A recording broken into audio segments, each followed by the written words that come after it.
Today, we are on the verge of unsealing the most guarded files inside Buckingham Palace documents that remained hidden throughout Queen Elizabeth's reign. Imagine this.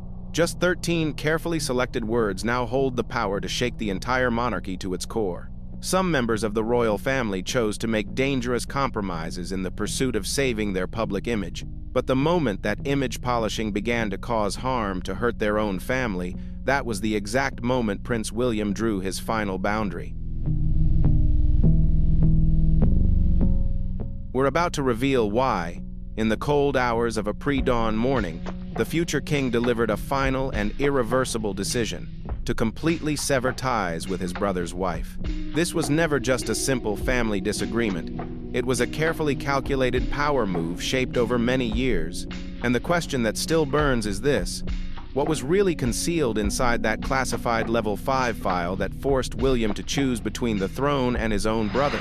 Before we dive into these hidden truths, be sure to subscribe right now, share your thoughts on this royal divide in the comments, and hit like to support the channel. Because what we are about to uncover is not merely a long-standing family dispute, it is a deeply calculated game of power, quietly constructed and carried out over many years by the most influential figures inside the royal household. The monarchy has endured countless historic upheavals, from King Edward VIII's abdication to the tragic loss of Diana. But what exactly made William believe that this moment represented a different kind of danger, one far more personal and far more threatening than anything that had come before?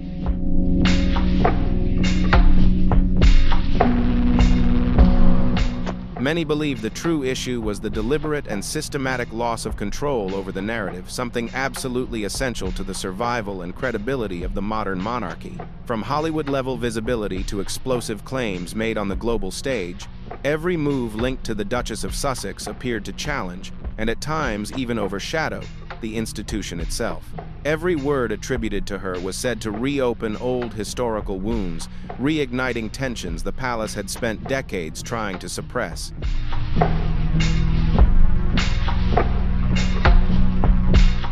The royal family is steadily losing its grip on its own narrative, and William is well aware of it. He views this gradual erosion of authority as a direct threat to the throne he is destined to inherit, a weakening he cannot afford to ignore if he hopes to protect the stability of the monarchy. So what exactly pushed William to the breaking point, forcing him to make such a devastating decision?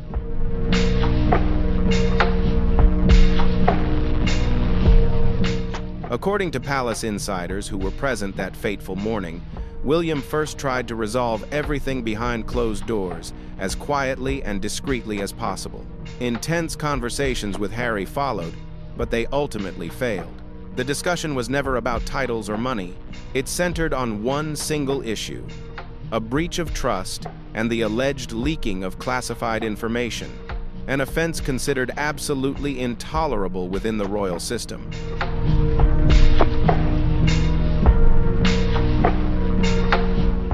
When you hear what was truly said during the final phone call between the two brothers, a conversation later rumored to have been quietly recorded, you'll understand why there was no turning back. The palace corridors fell into an eerie silence, broken only by the strained voices behind closed doors, voices that seemed to mark the end of an era. The air was heavy with pressure, signaling that an unavoidable fracture had arrived, and both sides knew perfectly well that whatever came next would change everything.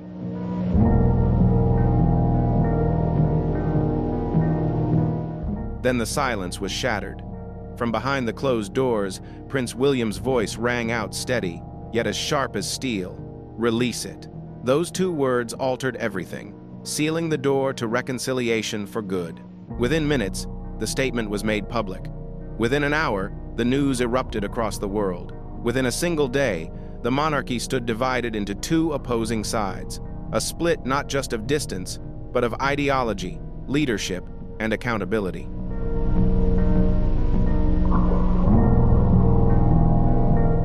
But the most shocking part is this: the announcement was never just personal. It was strategic, all about control and timing. The statement was released just before dawn in London, giving maximum advantage and shaping the narrative before the team in America had any opportunity to respond.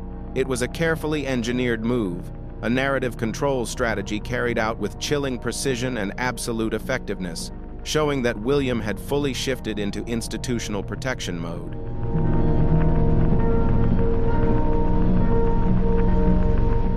Many within the palace said William's demeanor the night before was unusually calm, not the calm of detachment, but the calm of someone who had already accepted the hardest decision of his life with unwavering resolve. It was as if he had quietly mourned the bond with his brother and then stepped forward in the name of duty.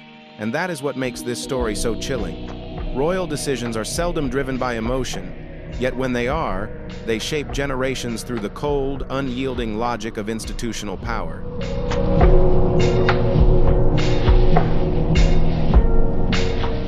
However, this decision came with a devastating cost, one William understood all too clearly. He may have secured control of the narrative, but in doing so, he may have lost his brother forever. To Harry, William had always been the steady anchor, the protective older brother who once shielded him from the world's unrelenting scrutiny. Now that trust appears shattered, leaving behind shock and heartbreak, made even more painful by the ruthless clarity and absolute finality with which the announcement was delivered.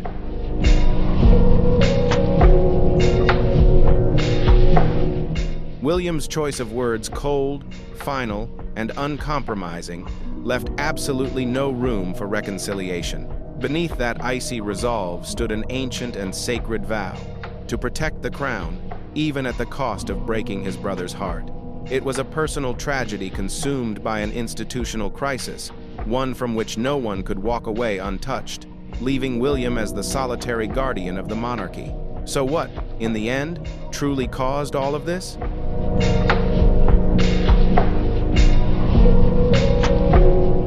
Sources inside the palace point to an internal document, a classified dossier prepared by royal security and senior personnel. This is where the story takes a darker turn, suggesting a systematic breach of royal protocol and trust that could no longer be overlooked. The file, reportedly known as the internal dossier, outlines the alleged violations of etiquette and the manipulation of public narratives across the years the Duchess lived within the royal system.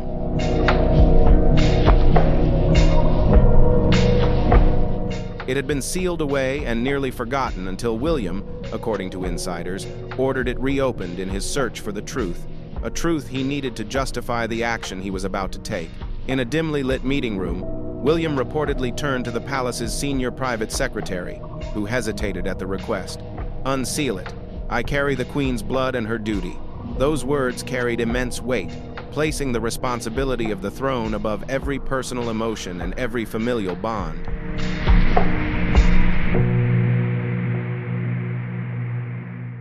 The contents of the dossier revealed exactly why William reached his decision. At first, it listed only minor infractions reported by staff, but over time, it escalated into far more serious allegations: direct contact with journalists to influence public perception, and the leaking of private royal discussions, an act considered the gravest violation of trust within the palace.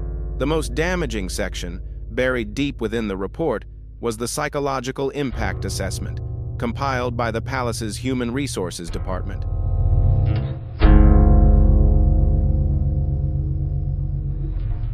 The document detailed severe emotional distress among staff, patterns of intimidation, and a workplace atmosphere steeped in manipulation. Anonymous testimonies, blunt and unfiltered, painted a grim picture of an institution under intense strain. As he read those lines, William reportedly came to a painful realization. What the world had viewed as rebellion against tradition may, in fact, have been calculated manipulation disguised as righteous outrage.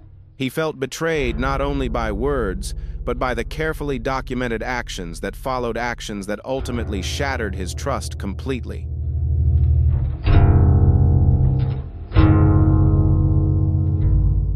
The most startling revelation was still to come. Near the end of the dossier rested a sealed envelope containing Catherine's private notes.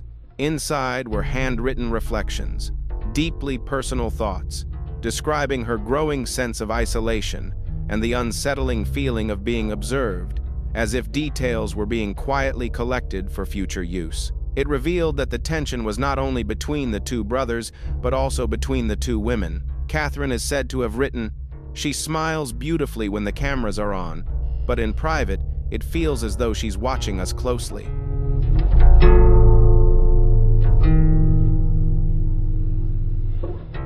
That statement, combined with the growing doubts surrounding Harry's loyalty, broke something inside William. It forced him to confront a stark truth.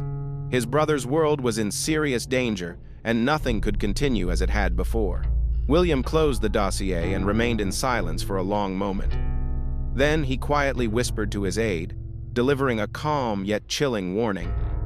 "No one outside these walls sees this. Not yet." That silence became his shield and the greatest fear of the other side, because they knew he was holding evidence powerful enough to destroy everything.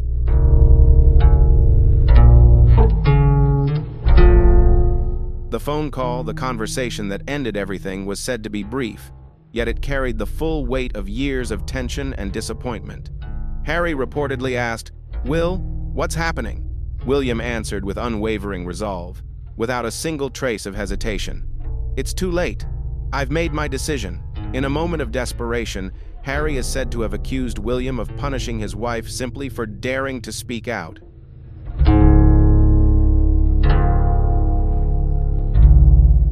William's response was reportedly ice cold. "She isn't just speaking her mind. She's speaking mine and twisting it to fit her own narrative. I call that control." He no longer accepted any excuses. Tensions erupted when Harry allegedly compared William's actions to those who had destroyed their mother. Holding back a restrained fury, William delivered a devastating distinction. Mother never leaked state documents to the press. She was hunted.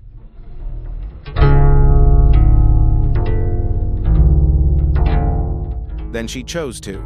Those words left Harry completely speechless, a moment in which he finally understood the fundamental difference between them. The call ended with a heartbreaking realization. Harry said, "Then I guess you're cutting me off too." William did not respond. That silence was the answer, an unspoken acknowledgement of the fracture between them.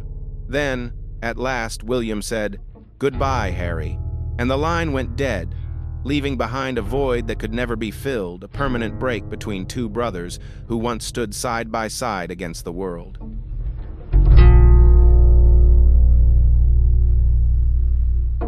After the call ended, Meghan walked in and seemed to understand everything from a single look at his face. "He did it, didn't he?" she asked. Harry nodded. "It's over, all of it. Now we tell our side." And that was how the public media battle began, a calculated counteroffensive aimed at reclaiming control of the narrative and shaping global opinion. Every major conflict has a silent strategist behind it. In this one, that strategist was Catherine, the Princess of Wales.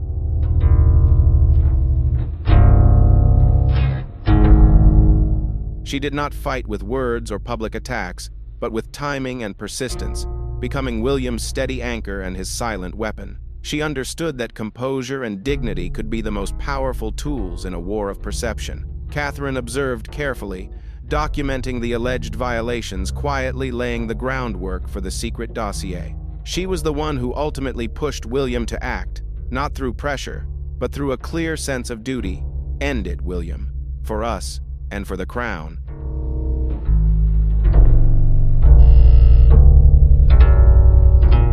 After the announcement went public, Catherine became the emotional anchor of the royal response. She stepped before the public with calm, quiet resilience, a striking contrast to the confrontational media strategy employed by the other side. She understood that the true strength of the monarchy does not come from noise, but from solemn restraint and an unwavering commitment to its core values.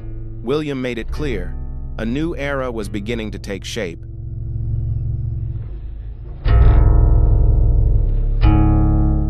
It was an era in which manipulation would no longer be tolerated, and personal emotions were placed far below the integrity of the crown. William believed he had no choice but to act with firmness and finality to protect his legacy and secure the future continuity of the monarchy. Because what we are about to uncover is not simply a long-running family dispute. It is a high-level power game, meticulously calculated and carried out over many years by key members of the royal family and the palace machinery itself.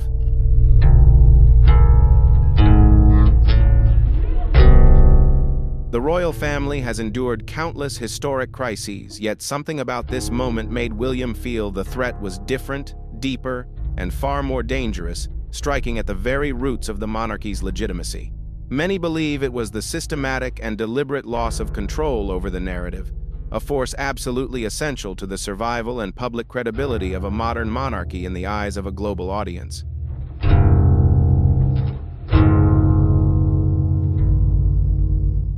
From Hollywood glamour to explosive claims on the international stage, every move attributed to the Duchess of Sussex appeared to challenge and at times even overshadow the institution itself. Every word rumored to have been spoken by her seemed to reopen historical wounds the royal family had spent years trying to seal.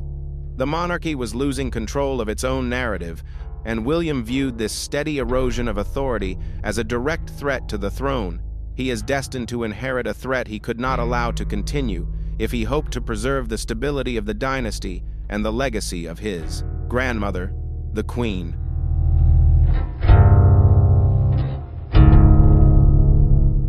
And what about you? Do you agree that Meghan's actions and statements are affecting the image and authority of the British royal family? If you agree, comment 1 below. If you don't fully agree, drop a 0 and share your perspective. Enjoy the video and don't forget to like, share, and hit that subscribe button to support the channel.